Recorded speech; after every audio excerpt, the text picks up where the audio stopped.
Welcome to the Triage Method podcast. This time we're live. We're trying out this little YouTube live thing. So if anyone is watching this live, hello. You're probably not. Most of you are probably listening to this. But yeah, we're just going to try this out. Today, me and Patty are together. So you get to see us together, and hopefully the audio will be a little bit better because we have a mic. We've got an Ethernet cable hooked up to the internet here in Cork. So it should be pretty good. What are we talking about today, Patty? Well, today, first of all, actually, Gary, just go on Instagram there and tell people that we're actually live while I speak. Fair. But yeah, today we're going to be talking about retiring flexibility as a major component of fitness, because a paper came out on this recently, like this week, and last week if you're listening to this on Monday on the podcast, and it caused a little bit of stir in the fitness community, right? And it really shouldn't have if, first of all, you've been keeping up to date with the research. And what I mean by keeping up to date, I mean you've read research in the last 10 years. And secondly, it really shouldn't have caused a stir if people could actually read English, right? Because the paper was arguing that we should retire flexibility training, whatever the fuck you want to call it, as a major component of fitness, right?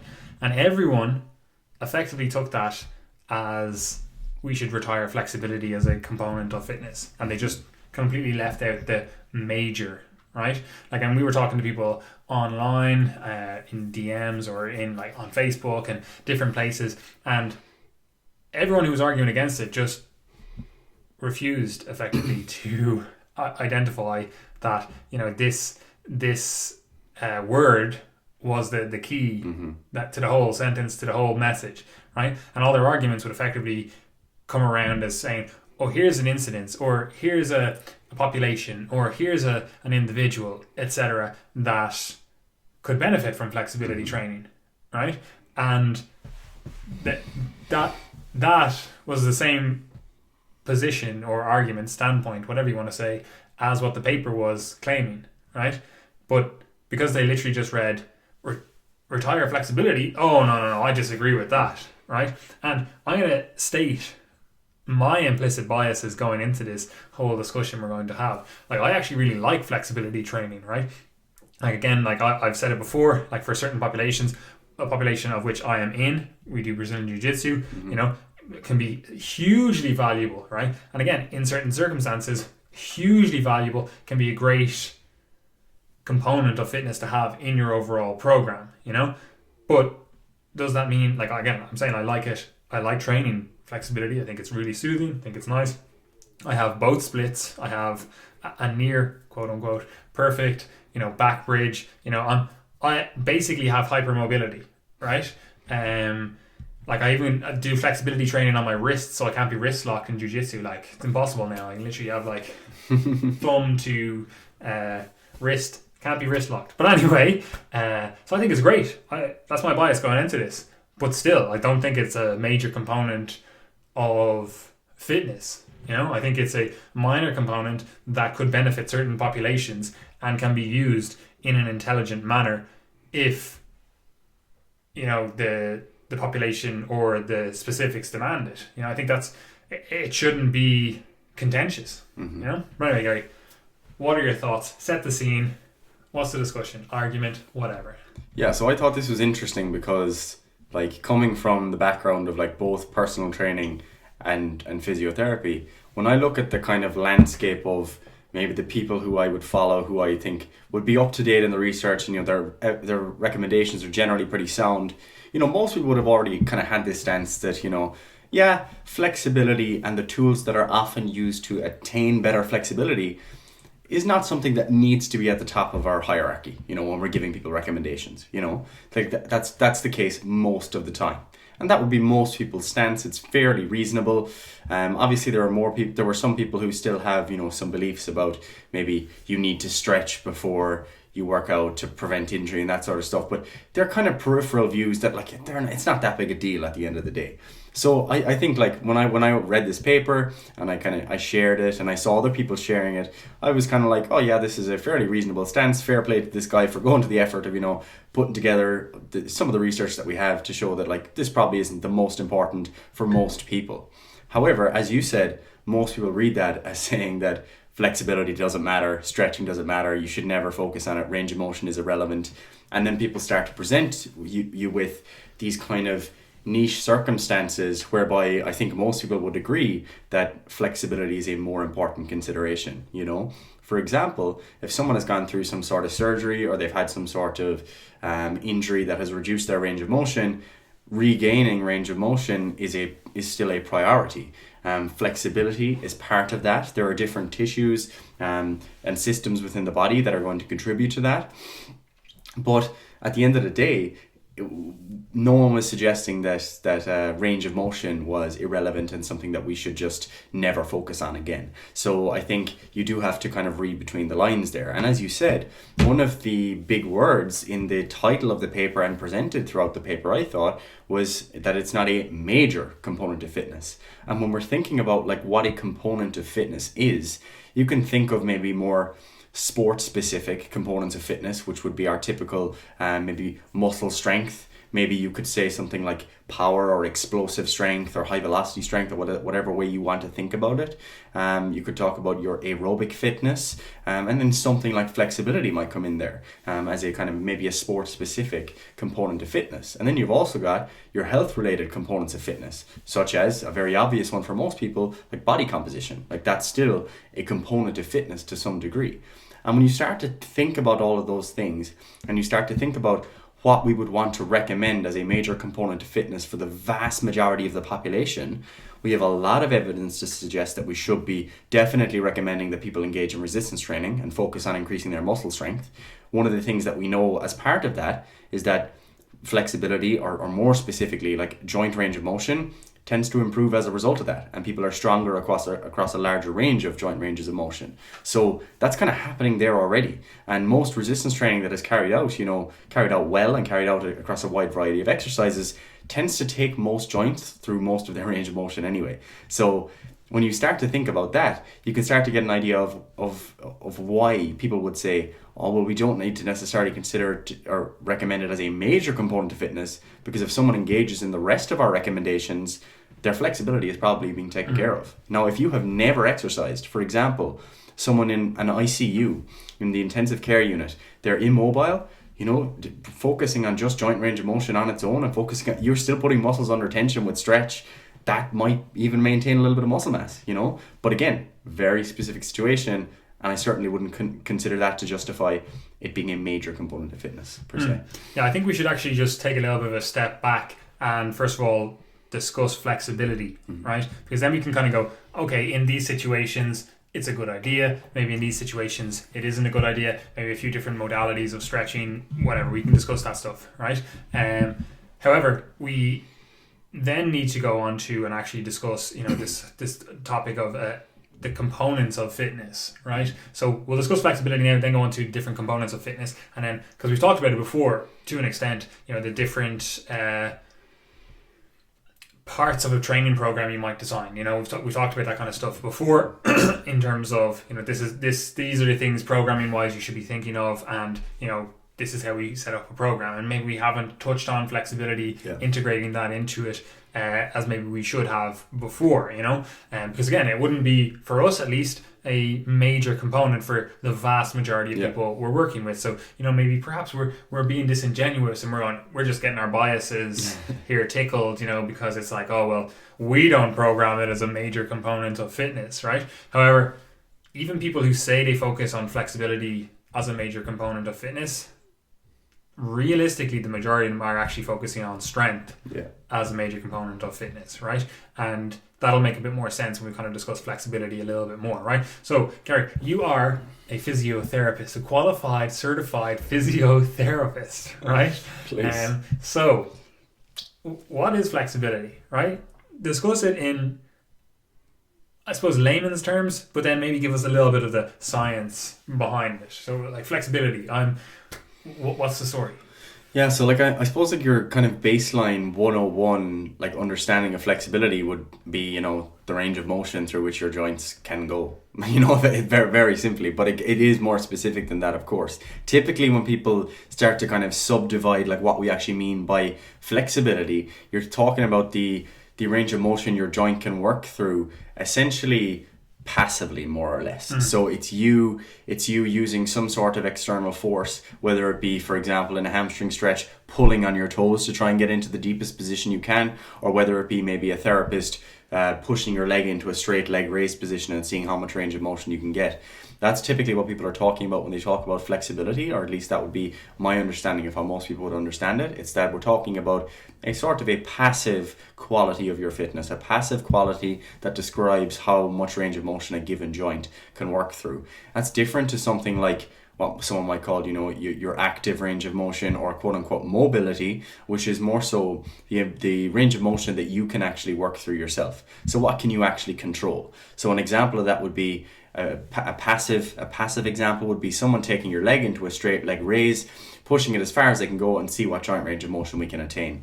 An active example would be you lifting that leg up yourself with the antagonist muscles, or the muscles on the opposite side of the joint that do the opposite movement essentially. So typically, you're going to see some difference between those two things. You're typically going to see that someone has a larger passive range of motion than their active range of motion at any given joint most of the time. So that's when we start to kind of subdivide those things and get a bit more specific in terms of what are we actually recommending for people. Because a lot of the time, it might be a more active component that someone actually requires, but that might actually entail you working on passive flexibility, so to speak, as well along the way. It also gets far more specific in terms of like, you could say cold versus warm flexibility, as in like this is one of the things that you see as a kind of a trick that a lot of physios or gurus will do a lot of the time, is they'll measure flexibility, like let's say a sit and reach test or some other form of assessing flexibility, because the sit and reach is kind of active if you think about it. But basically you do some sort of assessment of joint range of motion, and then you do basically any exercise for any muscle around that joint, or you repeat the stretches a few times, you get warmed up, and then you've essentially you're going to have a larger range of motion then. So that's one of the things you'll often see, is that when someone receives a certain therapy, let's say some sort of manual therapy, and then they reassess their range of motion after, it is improved. However, you could basically do anything and improve their range of motion anyway. So the point there being that it is a malleable thing, in that you might notice that after a workout, your flexibility is really reduced. That could be due to a number of factors. It could be due to the presence of pain, or associated with the presence of pain. It could be the muscle damage and the other things we were talking about a few podcasts ago in the delayed onset muscle soreness episode. And then during a workout, you might have noticed that, oh, my range of motion feels really, really good.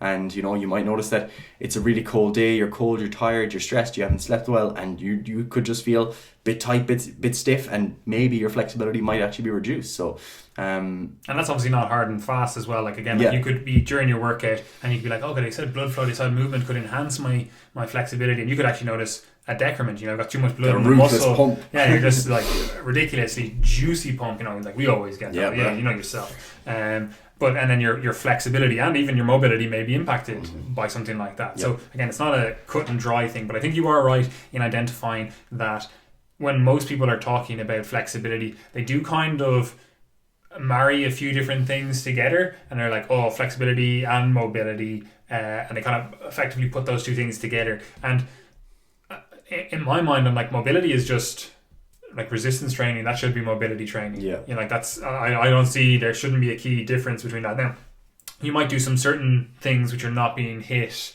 with your resistance training. You might be like, oh well, I don't get it, whatever, my training program right now is not touching on these muscles, so I'm going to do some specific mobility to maintain that range of motion in this. But again, that comes down to more of a programming thing.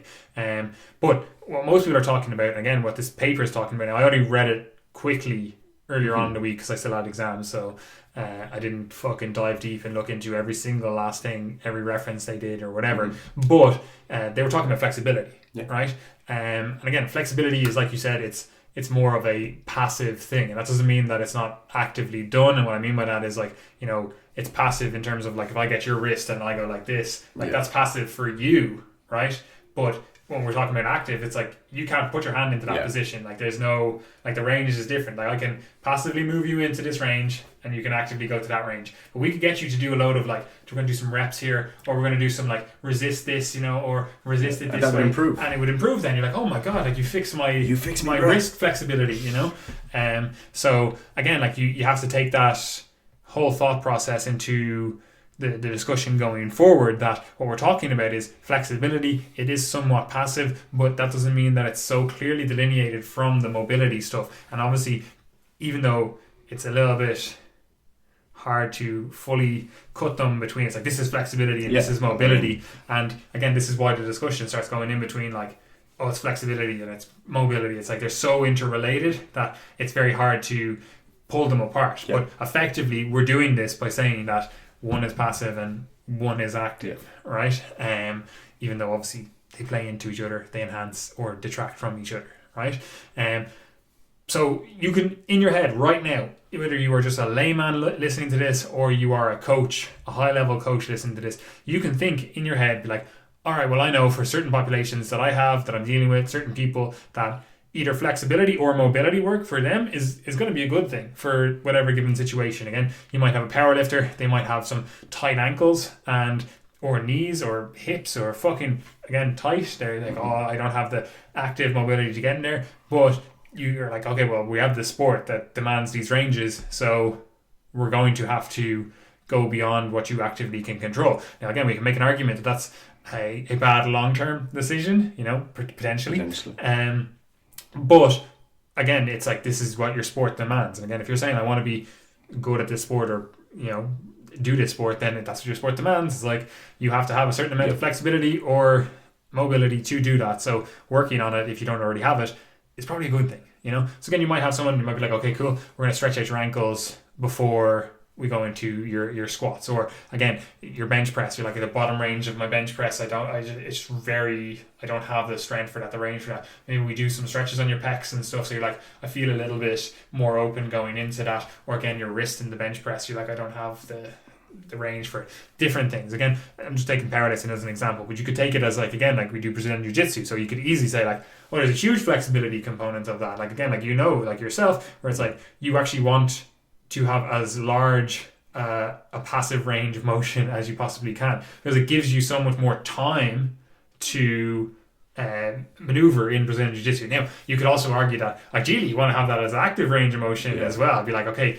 I can be passively stretched into this, but I'd love to be able to actively get into this and then still be strong in this position. You know, again, like you can make that argument, but either way, you do want to have a large degree of flexibility. Now, we'll come back to this when we start talking about a few different ways that people train flexibility. Because again, like if we're then saying that, again, flexibility, mobility, they interrelate. There's obviously different ways to train for all of those, but we'll come back to that, in a second. But anyway, so I don't know if that covers flexibility for everyone enough, but effectively it's what people classically think as stretching, you know. It's passive. Mobility is active. They are different things, even though people kind of put them together. There's a reason people put them together, because they're interrelated and they influence each other.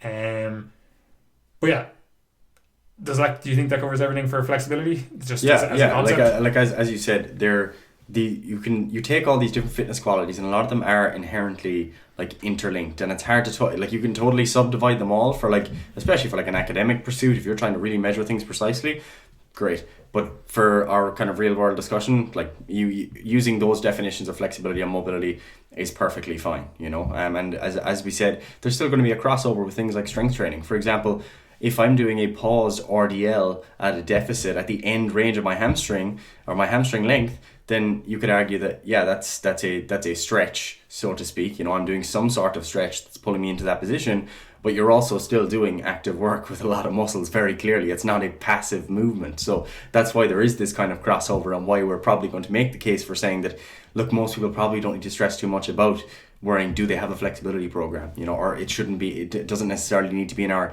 health related guidelines, but we'll get to that. Yeah, so I think the next thing we should go on to, and then we can kind of, because it ties in the different modalities people use for flexibility / mobility training. The next thing we should actually talk about is the components of training, right? Because if we're saying that this should be retired as a major component of fitness, whatever you want to call that, like we should obviously cover and touch on the other components, right? Because then we can start going into, okay, so again, think of program design, think of how you might bring some things in and how you would then train them effectively, right? So again, if we talk about the components of fitness, like obviously we touched on it at the start of this podcast, but we could argue strength is a component of fitness. You know, we could argue, we'll say cardio, that again encompasses aerobic, anaerobic. Again, you can subdivide it if you want. But cardiovascular fitness, again, you could argue that something like you said earlier on, like body composition is a component of fitness or health or whatever you want to do it, put it down as, and they would be kind of the major ones. Would say cardiovascular, exercise, fitness, whatever, resistance training or strength training, because again you get a byproduct of hypertrophy from that potentially, which again you could say is a major component of fitness.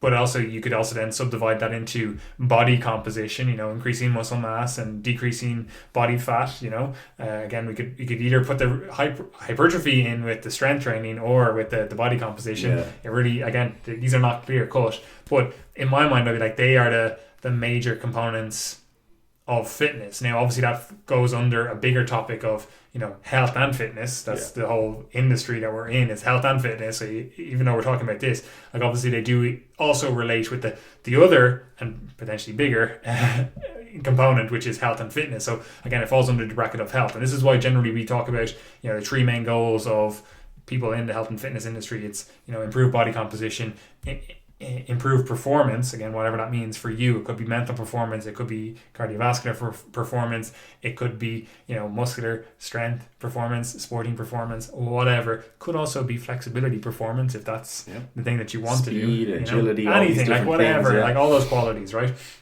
And again, then body composition as well is the other one that we have when we say the three major goals. So if we're saying then, just to bring it back a step, we're saying that the components of fitness, strength, cardiovascular fitness, and then we'll say body composition is in there. Again, hypertrophy, fat loss, that also contributes to health. So again, you could put it into that, but whatever. Obviously you can subdivide all of them down, and this is effectively where we start getting into the minor components of fitness, right? And again, this is when if you just again look at the paper and read the headline where it's like, or the title where it's like major component of fitness. Do you think, again, just listening, whoever's listening to this or looking at this, thinking about it, it's like, okay, well, what are the major components? You know, if you were like, I have an individual that is extremely short on time, right? And they want to maximize all those three things we talked about, their health, body composition, and performance, right? Are you going to spend the majority of your time doing flexibility work, right? Again, you say we have 3 hours per week. That's it, right? And you have to maximize, even less, we'll say 2 hours per week, right? 2 hours. And you have to maximize things as much as possible, the overall health and fitness of this individual. Are you going to be spending the majority of that time doing flexibility work? For the majority of people, probably not. No, right? No. Again, can we think of examples where maybe that would probably be a good use of time? Like again, like if you're a gymnast, it's like this is probably a good use of time, right? You know, if you are someone that is extremely inflexible, I would even argue that it's probably not the best use of your time, and I'd probably just get you stronger. Again, that's would think whatever. But again, we'll come back to that when we start talking about modalities and stuff.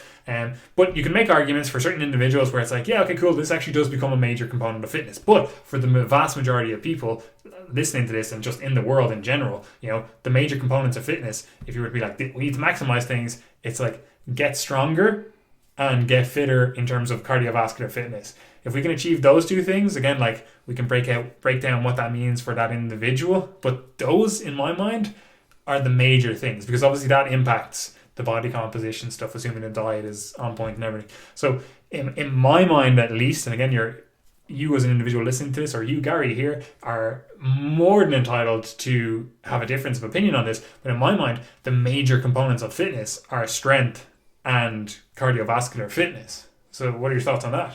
Yeah, like I totally agree. Like when I'm thinking about like how we would like when I'm thinking about, right, how are we going to give people recommendations for what they should be doing to improve their health? You have to kind of start by thinking, all right, what are the big problems in like modern healthcare? What are the things that are likely to be a burden to me, to you, to everyone watching this when we start to grow up? It's things like diabetes, obesity, sarcopenia, frailty. And like, that's funny because they're kind of on the opposite end of the spectrum, but they can absolutely coexist. So like, it's not, because I think some people just think that it's just a case of like, obesity is bad, whereas like the opposite side of the spectrum of being frail is also bad. You know, being frail, having osteoporosis, having sarcopenia, which is basically just a loss of muscle mass, weakness, like they're bad things as well. So when I'm starting to think about all those different things, the different problems that people are likely to deal with as they age, you then ask, like, what are the recommendations that are going to have the biggest bang for your buck there? And obviously, if we're talking about sarcopenia as being a problem, the loss of muscle mass, the loss of bone mass, resistance training, weight-bearing exercise is going to be a big priority when we're making recommendations as to what people should do to try and improve their health. That also then crosses over into diabetes territory and obesity territory, because independent of any changes in body weight, we know that muscle contraction and having more muscle is helpful for things like blood glucose regulation, you know, and that's obviously a big priority for someone who's diabetic. You know, if you're not able to uptake glucose into your cells anymore and you've got that muscle contraction that can help that can potentially reduce like further disease processes later on. So like there's very clear rationale for all of these things that could potentially improve someone's health. So resistance training, big part of it. Again, aerobic exercise and also is also a massive part of it. One of the things that you see very clearly is that people with lower VO2 maxes, which is basically a measure of your aerobic fitness, they die sooner. They have more disease, they have poor quality of life. It's not a good time. And again, that's pretty much independent of the resistance training. So it's not just a case of us saying, we like lifting, so, you know, everyone should lift. It's like, oh yeah, no, we like lifting, but like actually you should try and be fit too. You know, there's the runners out in the street every night. They're doing things right, and you should take things from them too. And just on that, that's because I know people always then get this confused. We've done podcasts as well on cardio, and we actually have a few planned as well later on. Well, I don't know if you've even seen the list that I have, but anyway, we have a few planned later on. But that doesn't mean that you can't do, or that you shouldn't do anaerobic work, because that can obviously influence your aerobic capacity 100%. Then as well. And then obviously anaerobic capacity, whatever you want to call it, also is a component of fitness, you know, so don't get it twisted and think like, oh, they're saying that you have to be both ends of the spectrum and do like strength training and purely aerobic training. It's like you can still do anaerobic training, and like I do anaerobic training, I also do aerobic training, but that also does improve your aerobic capacity. Yes. So even though you're saying aerobic, just to clarify for people listening, that doesn't mean that no anaerobic. Yeah, like it's just kind of my catch-all term, you know, we say aerobic fitness, but like, I mean, if you're doing like really hard sprints, you know, people call them anaerobic, but it still can massively increase your VO2 max. Yeah, repeated sprint efforts, it's like, maybe if you did just one, it's anaerobic, but, you know, no one's doing just one. Exactly, yeah. And you like doing a combination of those types of activity, like, you know, shorter, more intense stuff with breaks that's repeated, and the longer kind of slow and steady stuff, there might be some complementary adaptations there. So I like to encourage most of my clients to try and do both anyway. But you know, for the most of the population, if people are doing 30 minutes steady state, I'm like, a day or a few times a week, I'm like, that's pretty damn good going. So like you can see how even when we're talking about resistance training and aerobic training, if we were to give population-based guidelines, still going to be keeping them pretty simple. Like we're not going to be saying, right, we want the ACSM or the HSE or whatever to put out guidelines like, right, you got to do 5x5 deficit deadlifts. Like it's not even that. It's like, challenge your muscles a few times a week. Like that's a good starting point. So you can see that there's like a really low barrier of entry there, like where it's like, right, let's get something done. So therefore, to introduce something like flexibility, where we're kind of like, yeah, there might be benefits for a small portion of the population, to introduce that into our kind of wide catch-all guidelines, like it's just not a very useful part of people's time. Especially when you consider that these flexibility improvements can be obtained 100% through other methods. Like if it was an adaptation that you could only get from this type of training, this flexibility type of training, I'd be like, well, then we kind of have to make an argument that this is a major component, because if we say these adaptations are good, this is what we want. We want to have, you know, good ranges of motion at different joints, again, depending on the individual population, etc.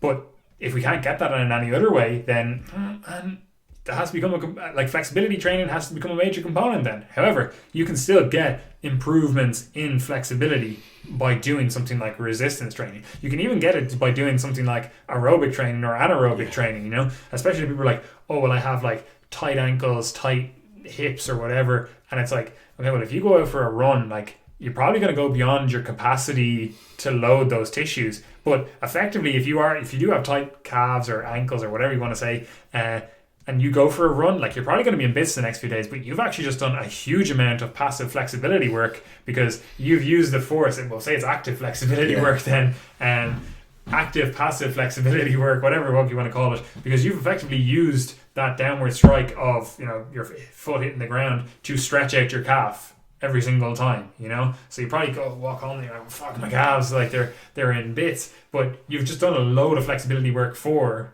that muscle, you know. So even just thinking of it, then it's like think about the adaptation that you would do to get looser calves, or if they're tight, you would effectively stretch the Achilles tendon area, you know, so you pull your foot up, you know, or towards you. If you're looking down at your foot, you pull your foot towards you.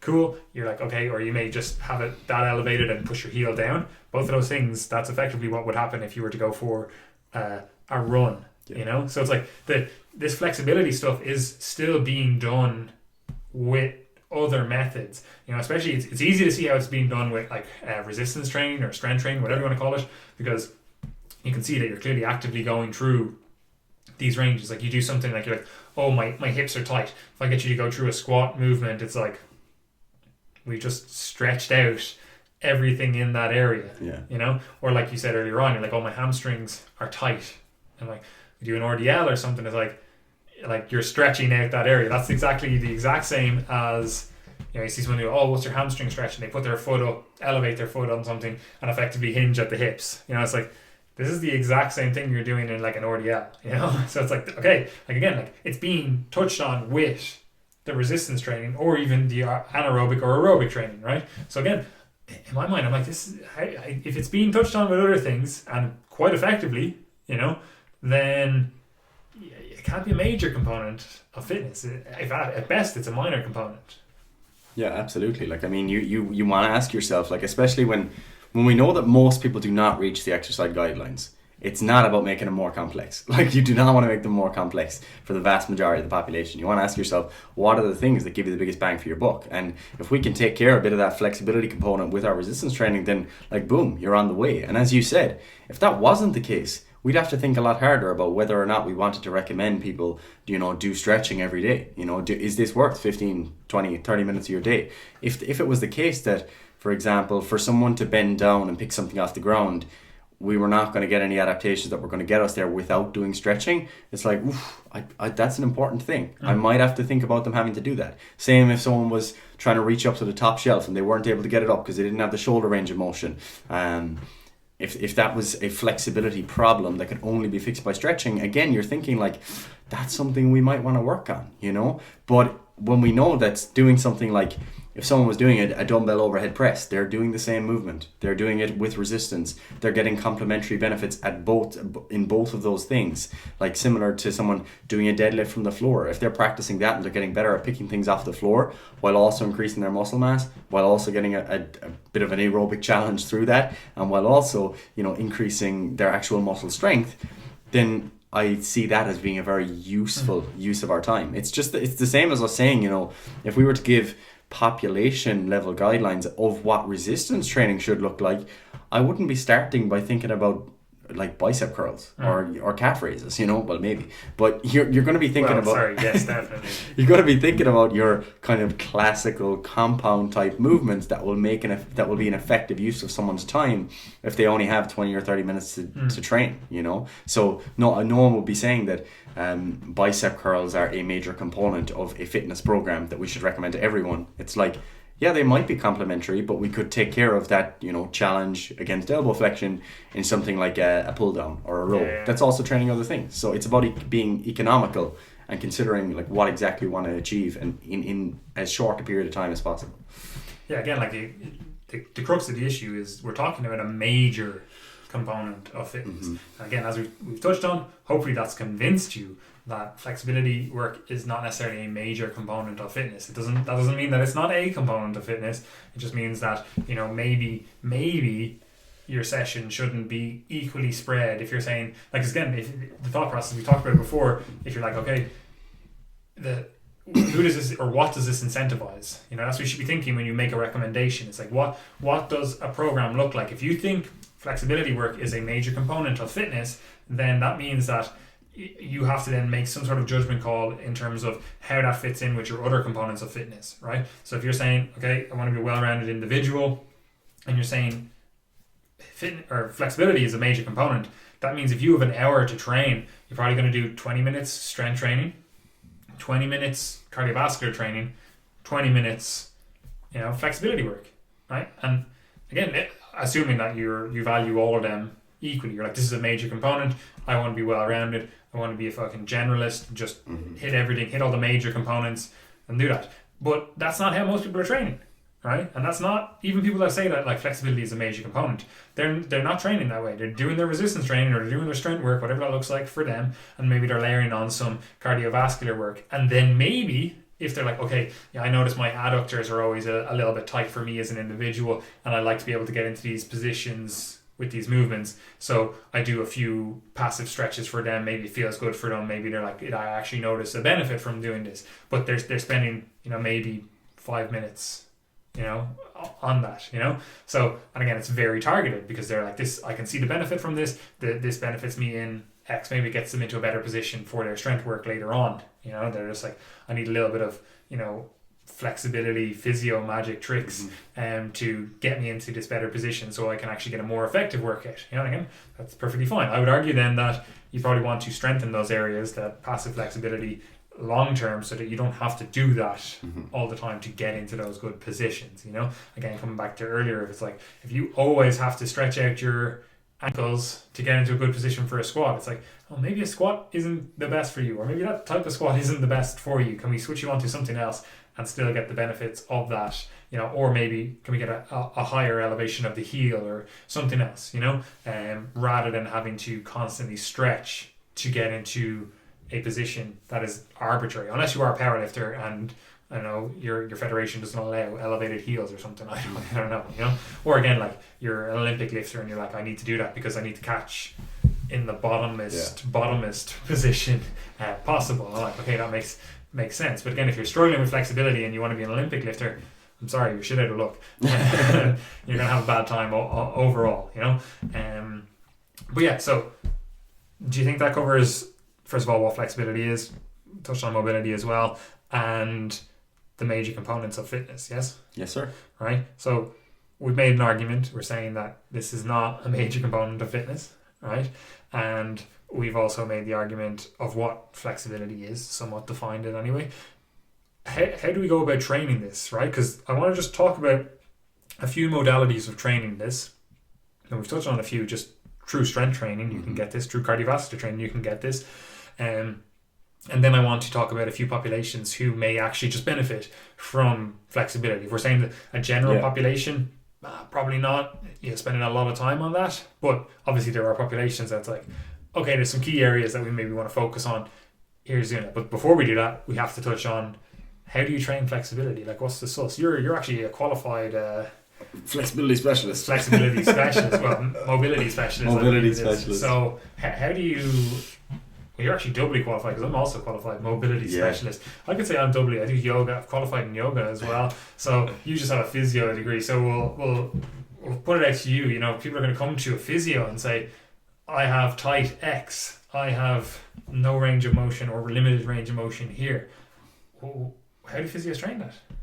Yeah, I remember actually looking into it a while back in terms of like trying to get an idea of like what sort of research we actually have on proper like flexibility interventions and things to improve joint range of motion. And like, it's kind of, I think it's a bit detached from what really seems to work in the real world. Like, for example, looking at like practices that you would have engaged in and people like Mark have done, like people who I know have gotten the splits, and you know, Ido Portal and all these types of people who have done lots of like more so resistance-based stretching, you could call it. Like, it's basically different types of interventions that would fall under the umbrella of loaded stretching. Like, there's a lot of people that seem to have had good success with that in the real world, but there doesn't seem to be a lot of research on that to show, how does this fare against other types of interventions. So like, yeah, you can do your basic, like, right, let's do a static stretch, hold for 30 seconds, leave it off, hold for 30 seconds, leave it off. And that will work for people.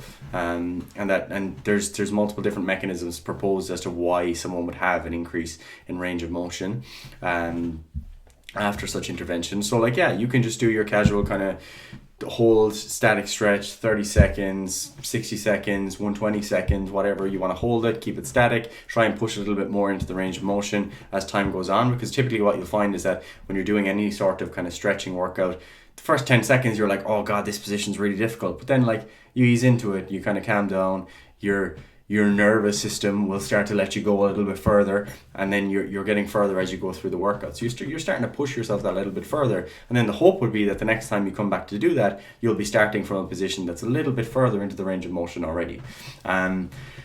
But to be honest, like, I think it does make a lot more sense for people to use interventions that do bring in some sort of load, especially as they get to more extreme ranges of motion, because it does get difficult even to pull yourself into certain positions. And I think trying to strengthen positions that you have access to makes a lot of sense, conceptually at least.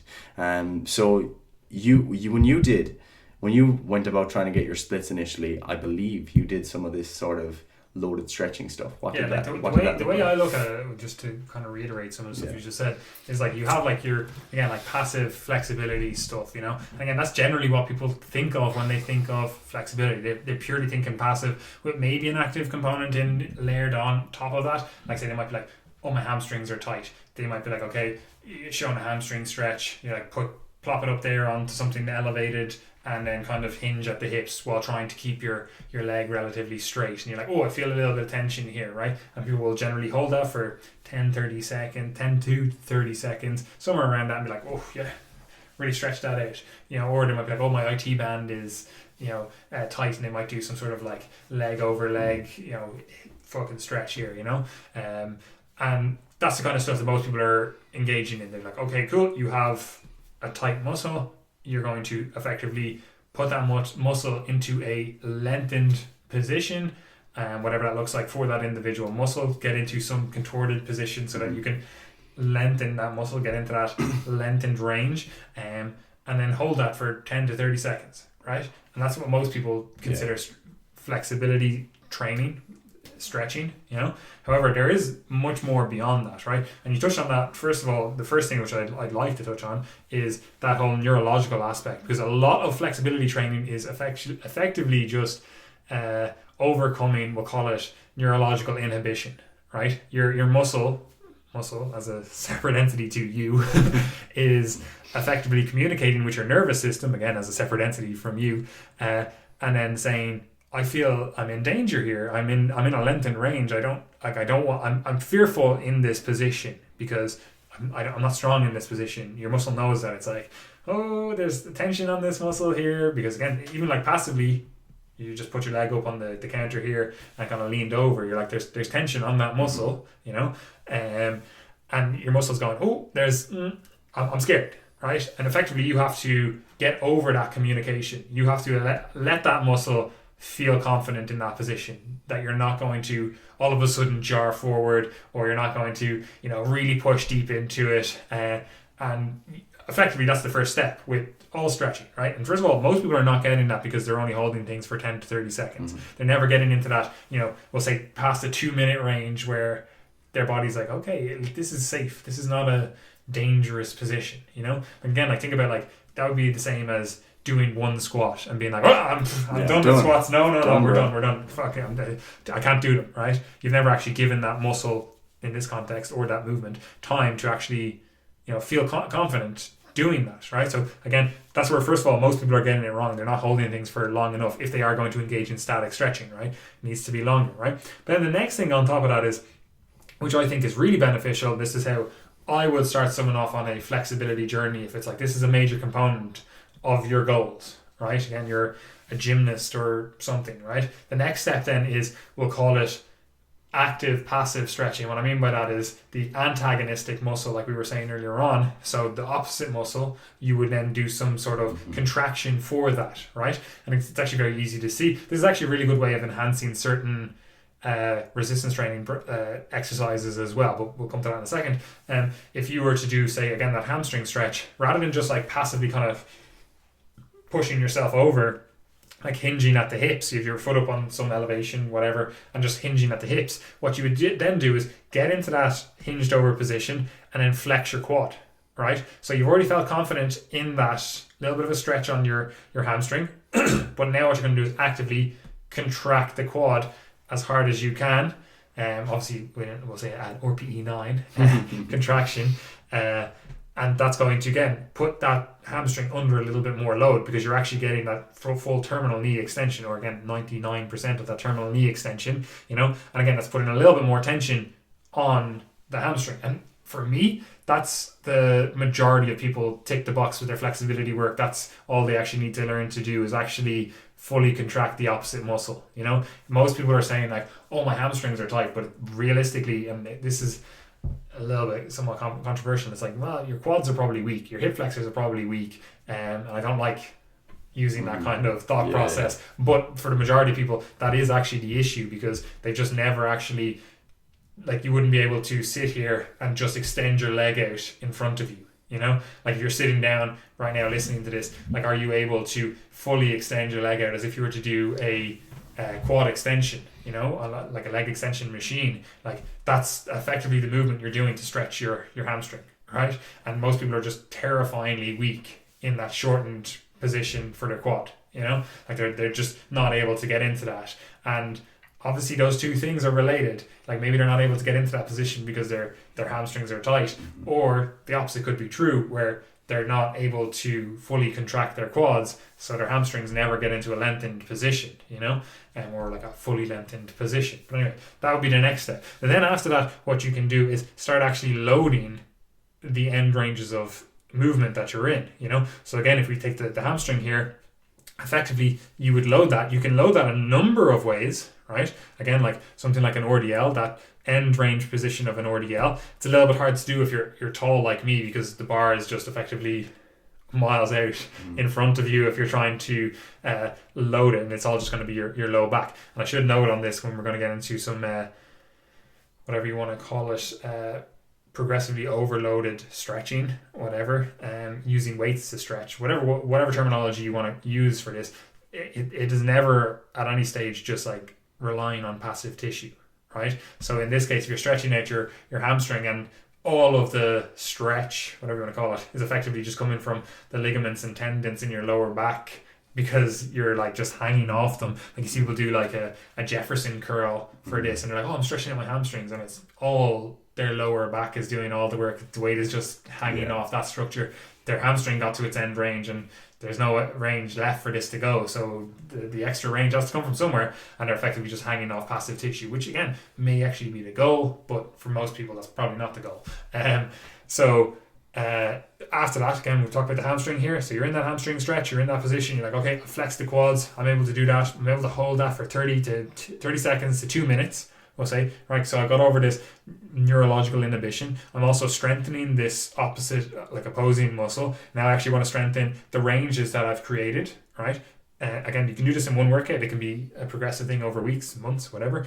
And then again, you can be like, okay, I'm going to get something like an RDL. Maybe that works for you. Maybe it doesn't. You could get something like a good morning. Maybe that works for you. Maybe again, it's like, oh, this is low back, I'm just moving, I'm not getting the hamstring into this. Maybe you do something like a pancake stretch, where your legs are out in front of you, or maybe, they're out in somewhat of a straddle. And again, you're just loading by leaning forward, again, flexing the quads.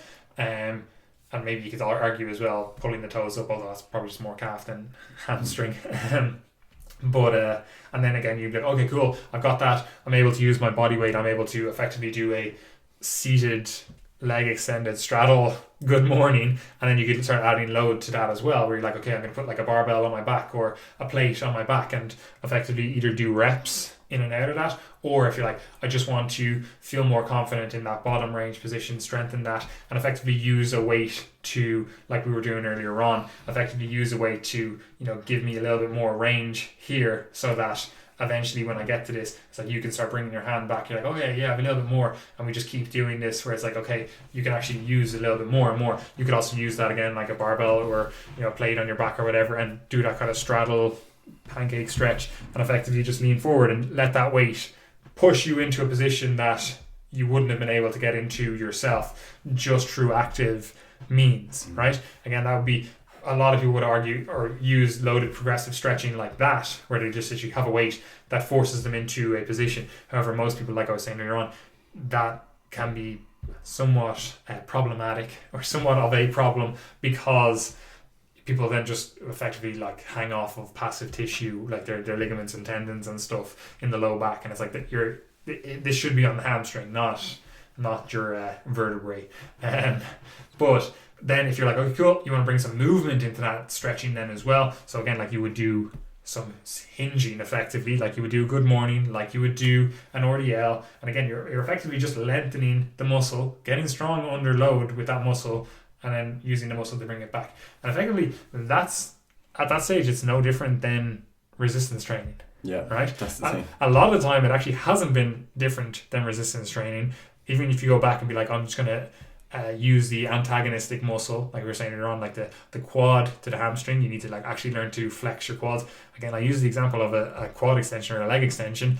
Like that's effectively lengthening your hamstring if you're doing it right. So you should be getting full hamstring lengthening every single time you do a quad extension. Otherwise, you're not getting the full quad extension, or again, like maybe the seat or whatever isn't aligned, or you're lying seated back, well, whatever. Same again with people who are like, oh well, my hip flexors or whatever are weak, they're tight, and it's like you've actually never got into full hip extension, like your glutes. And I hate again like using this whole thing, but it's like you actually like you should be getting into full, well, your hips being stretched, your hip flexors being stretched every single time you contract your glutes fully. So if your hip flexors are tight, it's like surely you aren't able to stand up straight then.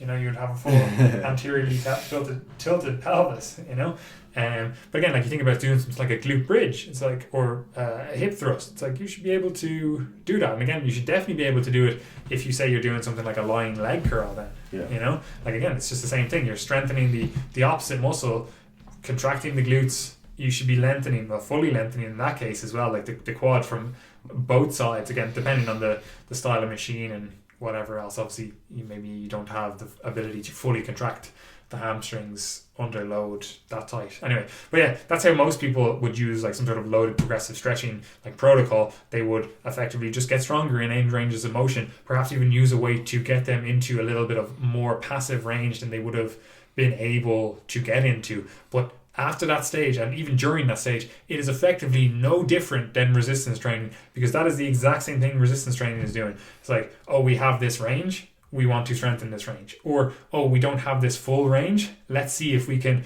keep strengthening until we can get into that range, like get stronger in that range. Like we've talked about before, you might have an individual who can't squat the full way down. You might be like, okay, cool, we're going to start you on a leg press. We're just going to get confident, get stronger in that. Going to get them to like a goblet squat. We're going to get them onto a squat. And it's like, okay, you still can't squat fully down. It's like, can we squat to a box? And like, can we slowly bring that height of that box down? That's literally the exact same thing I'm talking about here with this loaded progressive stretching. Like there's fundamentally no difference.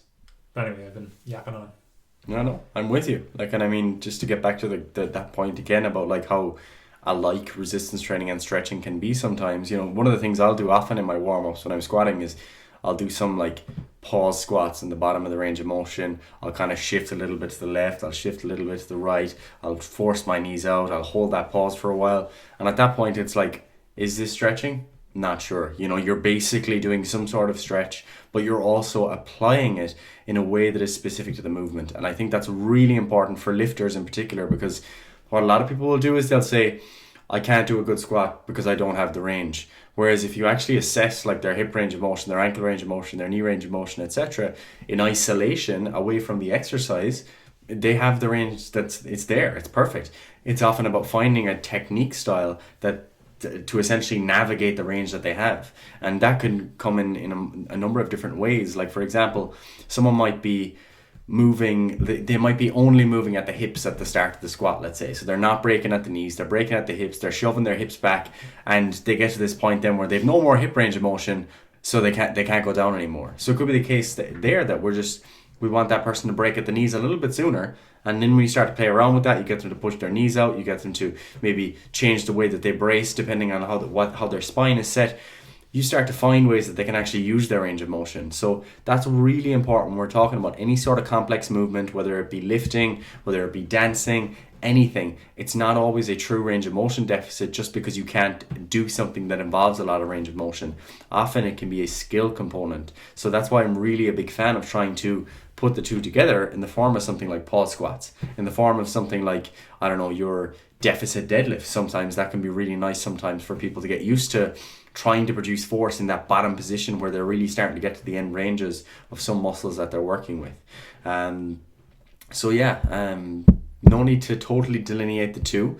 If you can bring both together and use the complexity of the movement to your advantage, really good idea. Progressive loaded stretching, definitely a good idea.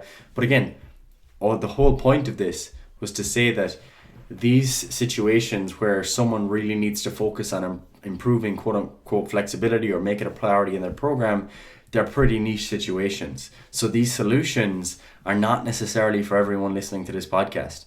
If you're someone with a body composition goal, a strength goal, like, you don't need to really worry about this too much. If you're someone who you do aerial dancing, you do taekwondo, you do Brazilian jiu-jitsu, and you've identified specific ranges of motion that you really struggle with, you can certainly make a case that this stuff might be a little bit more important.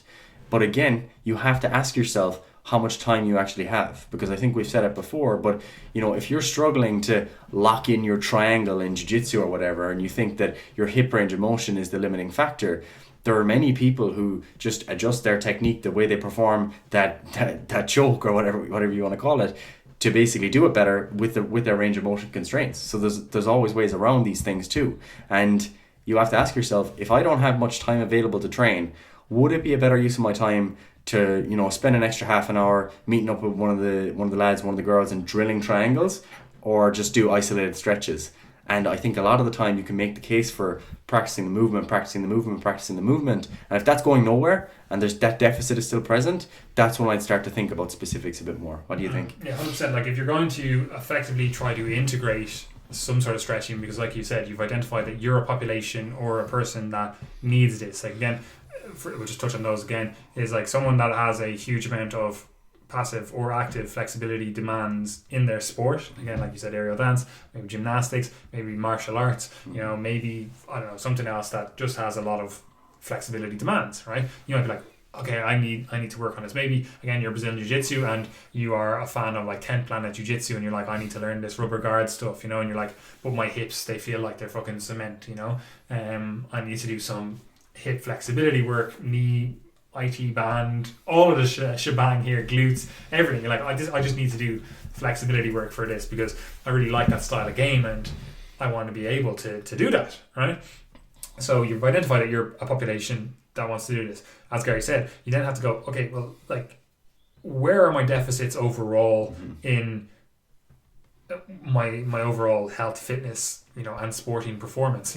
Is this something that I need to, put a lot of time and effort into, or am I neglecting other areas that are actually more of a priority? Like, excuse me, you can make an argument that, if you aren't strong enough for your given sport, like, you have glaring strength deficits. So I'm not huge on like having strength specific goals for, or targets for different sports, although it is a good kind of be all and end all, kind of like, oh yeah, just not a be all and end all, a catch all for sporting performance. It's like, okay, you should be able to squat at least your body weight on the bar, something like that, whatever it is. If you're not able to do those, again, like an easy one for Brazilian Jiu-Jitsu, it's like, if you're not able to bench press off your weight class, you know, like you say you're what the 65 no, you're the 75 kilo weight class, whatever it is. Yeah, a bit more than that now. It's winter. Something like that. We'll say 75 kilos. Like if you legitimately are not able to bench press 75 kilos, like I would make an argument that that's probably a bigger detriment to your sporting performance. I feel attacked. Than you know, flexibility work, you know. But again, like that's not to say that like the bench press is the be all and end all exercise for Brazilian Jiu-Jitsu. I'm just saying, like, you want to be able to have the strength, someone that has you in fucking side control to, you know, press that off, because like you're already in a worse position if you're in side control, where you're effectively, if you've got your fucking things in and you're basically on your elbows, you know, you're basically doing a skull crusher to push someone off, you know. And obviously, like, you're going to be bridging as well. It's not just that in particular, but effectively what I'm saying is, like, you know, you want to have a surplus of strength in those positions. So you're in worse positions, you're able to translate that extra strength you have in other positions into that, you know. So again, you have to take that into account. It's like, well, where are you in your overall fitness? You know, all the components of fitness. Like, if you are not fit enough to do a full round, it's like, fuck it, it doesn't matter how you trying to do a fucking rubber guard. It's like you can't do a full round. It's like, it's irrelevant, you know. So again, you might be like, okay, well, for me, I need to work on way more strength and way more fitness than flexibility. That comes down the line, you know. It's like, okay, cool, I'm fit enough to do fucking 10 rounds back to back, no bother. It's easy, right? I'm strong enough that, you know, I'm muscling people around in my weight class, right? Then you're like, okay, cool. There's actually clearly some flexibility deficits that I have here, and here. You've identified them because you've noticed them in your training, and then you're like, I'm going to integrate that into my resistance training or whatever, and touch on them. And again, this comes into like the actual implementation. Then it's actually very easy to do, but also very hard to do, because first of all, you have to identify the issues, identify the areas, and then figure out how you can put that into your plan overall. And you have a few options with this. You can do it beforehand. Again, someone would argue that, you know, doing flexibility work beforehand is probably not great, because again, you maybe have lower power output if you're doing it before resistance training. But again, even that, it's like mostly easily overcome as well. Like, say you have an upper body flexibility deficit, and every day you're training lower body, do the upper body flexibility stuff. Fucking easy, right? Or vice versa, it's lower body one, do it while you're training upper body. It's irrelevant then, you know. And maybe you should train full body, and maybe it's a bit more of a concern, but most people aren't supersetting or doing upper and lower body at the same time straight after, you know. So it's like, again, you can be put in either at the start or at the end of that resistance training. Cool. It's 5 minutes. It's targeted very specifically to a flexibility deficit that you've identified. It's not like, I'm going to generically work on my shoulders today. It's like, that's, in my mind, I'm like, well, okay, spend that 5 minutes doing something like an overhead press, and you've done all the stuff that you were going to spend 5 minutes going, hey, okay, I'm going to stretch my arm out here, you know. It doesn't make sense to me. A lot of people just end up doing a lot of stuff just as a ritual, and it gets to the point where it's like, you're using 15 minutes of your time. Are you sure this is benefiting you? You know, maybe change up the ritual, do something else, you know. So you have to identify actual issues, not just fucking generic, like, I'm going to do someone I saw online. Like we have online, we have in our YouTube library, we have a generic lower body activation warm up and the generic upper body activation warm up stuff. That's it. It's generic. It's like, you shouldn't be doing all of that. Like, it takes like 5 minutes, so you could argue that it's like, just bang that in. You've touched on everything before your workout. No big deal. Fucking see you later. You're done, right? And that's effectively what I do. But because I've already worked on all these issues beforehand, I've identified it and then I've worked on them. But that could be just the extent of your flexibility work. Again, you might be like, okay, cool, I'm in work, I can do a few fucking, you know, hamstring stretches. It's no big deal. Something I've identified that is an issue. You could be sitting at your desk and you're like, I need to actually work on my rubber guard, so I'm actually going to, you know, put my foot across, get that kind of 90-90 kind of position here. Someone walks past your legs over your head or some shit. Yeah, you're just there typing. Fucking grand, you know what I mean? So again, like, you can integrate it into your day for sure, you know. But the main ways that I generally think about integrating flexibility into my overall fitness component are either before or after the workout, right? Or you could also then do in intra workout, in terms of, again, you could be doing something like a lower body exercise and you could be stretching out your pecs or something, you know, like they're not going to interfere with each other. You're going to be taking a whatever 60 to 120 or 180 second break anyway between your sets. You might as well stretch your pec out, right? ready to go again in my leg press or whatever it is. It's literally not that hard to integrate. Again, you might notice again like certain stretches, certain specific ones actually improve your performance for that day. Like we were saying earlier on, you might stretch out your ankle or something, and then be like, oh, cool, I can actually squat into a better position for that day. That's perfect. Again, that's not the end of that then. If you've noticed it, you're like, okay, I clearly have a flexibility deficit, and it's not optimal. It's holding me back, because I know when I flexibility work it, I do some physio tricks to it, and I get these flexibility benefits going forward, for that workout, then surely I should work on this overall. You would be much better, again, doing some loaded progressive stretching in that, which for you could look like, okay, I'm actually going to train my calves. I know, shock horror, but if you're like, Jesus. I notice I always have a better, squat workout if I stretch out my calves beforehand. It's like, well, why don't you do something like a seated calf raise at the end of your workout, or at the start of your workout if you think it's good, but effectively try to get stronger in that bottom range of motion, Or again, you might be like, okay, I'm going to actually strengthen the opposite muscle, because no one trains the fucking anterior tibialis. It's like, why don't you actually fucking train it, man? Look, makes your fucking calves look juicy. That's the only muscle I train, obviously. But you know what I mean? It's like there's a benefit here. You're leaving stuff on the table, because if you don't do these stretches before your workout, you don't have a good time. You don't have a good workout. So why don't you actually get strong in these ranges of motion long term? So you can actually potentiate those results without having to spend 5-10 minutes before your workout to get into a good position for your workout. It should just be like, if you know these are ranges that you need for your everyday life, if your training life, then get strong in those. Don't just neglect and be like, oh, I need to do a stretch to get good in that position. Now, there's another thing I want to touch on finally, is the thing that is often just neglected to be mentioned in all this flexibility stuff, and I did touch on it earlier on, when I was talking about people hanging off like ligaments, tendons and stuff, is a lot of people are actually just at their end range of motion when they say they're tight, right? And what I mean by that, they're either at the end range of that muscle, it's like it's not actually able to lengthen anymore. Like, that's the full extent of that lengthening, and I'm just distinguishing that from just the end range of that joint. Obviously those two things are completely related, but there is the potential that your muscle can't go any further even if your joint can, right?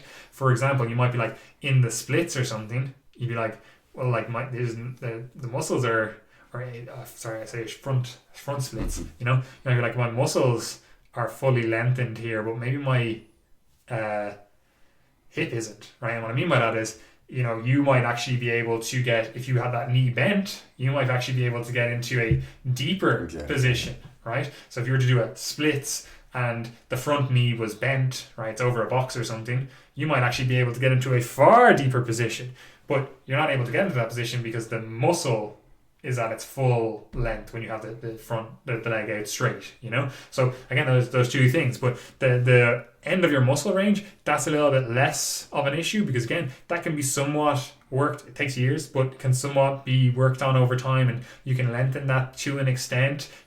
To what extent you would want to, it's debatable. Like, do you want this extra long muscle that it's unfunctional, except if you get into this really, really deep position, which no one ever gets into in their everyday life. And even then, it's like, is this really going to, like, are we talking the difference of a few centimeters here, or are we talking the difference of like half a millimeter here? Like, it's very hard to actually tell of how much lengthening of an actual muscle you could do. But I would argue it's probably very minimal, right? Yeah. But some people would argue more. I'm not here to judge. I don't think there's actually that much science. Yeah, that's the hard thing here, is that, like, it's very difficult to delineate all this stuff and say, all right, look, the tendon changed length by this much, the muscle changed length by this much. Was this all just due to the nervous system? Was it connective tissue? It's like, it doesn't necessarily matter in the real world, but it's of interest to me anyway. Yeah. And then on to the next bit then is, again, you could be at the end range of your joint, which is probably more of an issue for the majority of people. People actually just get to the end range of their joint, and then they're like, oh, I feel tight.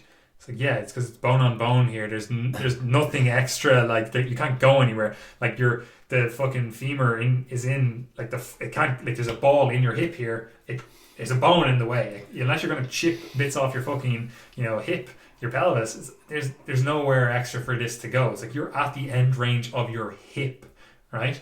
And again, you can somewhat get around that by having like maybe your knees angled out a little bit, and again, it's a ball and socket joint, so there is some rotation here, but either way, it's like for some joints you're just at the limit of the actual bony structure. It's there's bone on bone. It's not actually bone on bone, but you're actually there's the bone is in the way of you getting any further into this stretch.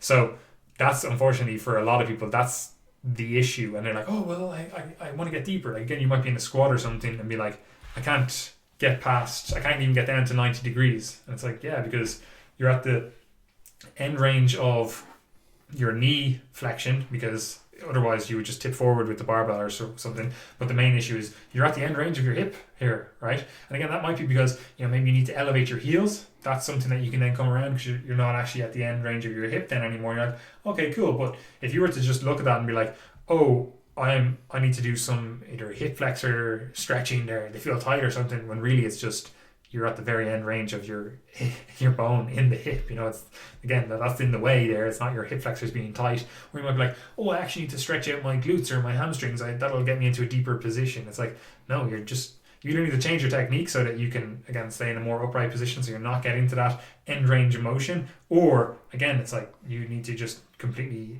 not use that exercise, or redefine how you're using that exercise and be like, yeah, there's no reason for me to be deeper than this position because I don't have that range available to that joint. So that's unfortunately something that is never touched on, well, rarely touched on with flexibility work. It's like you can actually be at the limit of your body's capacity. It's like people are like, oh, well, you just need to stretch more. It's like, you're not stretching bone, mate.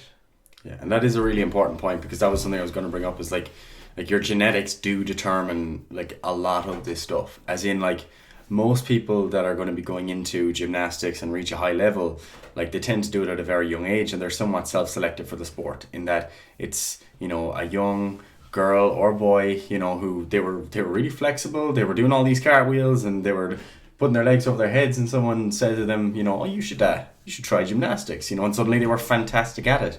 It doesn't mean that everyone's going to be able to go and get the splits, and I'm sure it would suit your bias to just be like, I've got the splits, bro. You're all fucking weak. I say it all the time. People make all these fucking random strength standards where it's like, oh no, you need to be able to squat X amount or whatever. And like, I'm partial to a squat, but I could also do the exact same and be like, oof, you're not actually a functioning human. Do the splits. Like, you actually don't have functioning hips. You're not subhuman unless you can do both splits.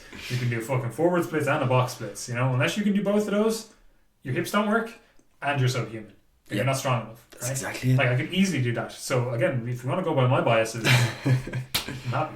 Yeah, so like it is important to understand that like joint morphology does vary between individuals. Like there's different shapes of, like in the hip is a really nice illustration, because in the hip you can have variation in the actual hip capsule itself. For example, it might rib out a little bit more in some people, it might face more forward in some people, face more backwards in others, and then the neck of the femur, the head of the femur itself, even the angle of the femur, all these different things, they can all vary as well. So when you've got this interaction between the ball and the socket, both of which can vary, that means we've got like lots of different variations then in the population, and that's then kind of reflected in the way some sports are selected for. Like in populations often that are really, really good at Olympic weightlifting, what you tend to see is that they have good joint morphology for being able to get really nice into a deep squat, and good overall like anthropometry in terms of like torso to femur length, that would make it favorable that they would be good at that sport. So you do have to appreciate that stuff. Another example would be if you've ever seen like an actual spine, an anatomical model or something, you can see how the way that the joints are built tell you exactly what range of motion is going to be available at each joint.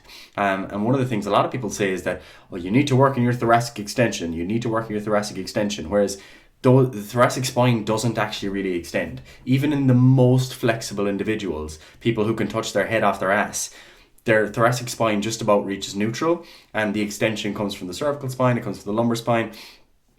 And obviously they've got quite a bit of range of motion through their hips to allow them to get into that position. So we have to understand what limitations are present at different joints. That's the first thing. Then you have to understand that they're going to vary between people, and then understand that, you know, if you're currently someone who has very little range at a given joint for whatever reason or in a given position, that you mightn't be able to attain the top level of that, you know, and that's fairly intuitive with most fitness qualities. You know, if you've been training for 5 years and you've only gotten your squat up to 90 kilos, you're probably not going to squat 300 kilos. Like, it's probably not going to happen. The same with something like a side splits in particular. Like, if you don't have the hip morphology to be able to do a side splits with, especially with your feet down, like your hips kind of in a relatively internally rotated position, that's only going to be possible with certain hips. With some hips, it's just not going to happen. And that's not just because that person's adductors are uniquely tight, so to speak.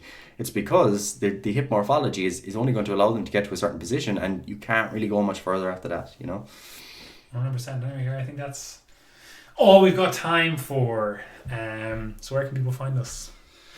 You can find us on the Instagrams, the Facebooks, the Twitters, all those typical social media places. Follow Triage Method on all of those different platforms. But as we always say, most importantly, we'd like you to engage with our newsletter. That's where we post all of our content that we've posted throughout the week. So if you'd like to keep up with the podcast, with the articles, with any stuff that we post in the Facebook group, sometimes we add in posts that come from our own personal Instagram, as well as additional recommended resources from around the internet, in the form of books, in the form of podcasts, in the form of articles, basically anything that we found that we thought was pretty interesting and you might want to have a look at, you know. So that's a good thing to engage with. You can subscribe to that below, and also join the Triage Method community. That is our Facebook group. Basically, it's a community of people who are all interested in this health and fitness stuff, the science of it. Some people are trainers, lots of people are just trainees, and it's a nice environment. Like this paper, when I found it initially, shared it right into the group, you know. So this is where, if we find interesting papers and stuff, we're going to post them in there and hopefully open up some discussion. And yeah, you can check out our YouTube channel. We're posting a good bit of content there as well. Obviously, the podcasts all go up on YouTube, so if you'd like to pop on, like when I'm popping on podcasts when I'm cooking or something, I always put them on YouTube, just because hassle of opening iTunes and your laptop and stuff, you know, effort of that. And yeah, what else do we have? We've got our services, of course. If you'd like to engage with our services, we'll probably put on a little bit of a discount as we head into the new year, maybe, you know. Yes, well, not for one-to-one coaching. Yeah, not for one-to-one coaching, because that doesn't go on sale, but other than that, we will have an offer on some of our program templates, on our ebooks, and on the group coaching as well. So if you'd like to engage with any of those services, what day? Today will be Monday, so next week from now you'll be able to check out some of those. So once you've opened all your Christmas cards, you got all your cash money in, you put it in the bank, it's on your card, then you'll be ready to make your purchases for the new year. And yeah, so if you do want to save yourself some money and you're thinking the group coaching or one of those ebooks, I'd probably just wait until the new year. Even though, you know, it cuts us out making money over Christmas, you know, it saves you guys money. That's ultimately a benefit, especially if you're going for the group coaching, because those discounts last a lifetime, you know. And while it's not much, I think it's a 10% discount for group coaching. It adds up. You know, it adds up over, like, you effectively get yourself a month or two free over a year, you know, which is, you know, good going. I think it's only a month that you get free, but either way, like it's good going for just, you know, a code, which, you know, you're probably going to start health and fitness stuff in you know, January, or you're going to renew it, or you're going to fucking outsource it or whatever. It's a good time to be like, okay, cool, I'm going to spend money on this and see what it's like, you know. Anyway, I have nothing else to say. Gary, you? Nope, nothing else, just that it is in fact too easy. And of course, enjoy your Christmas. Merry Christmas. Yes, that too.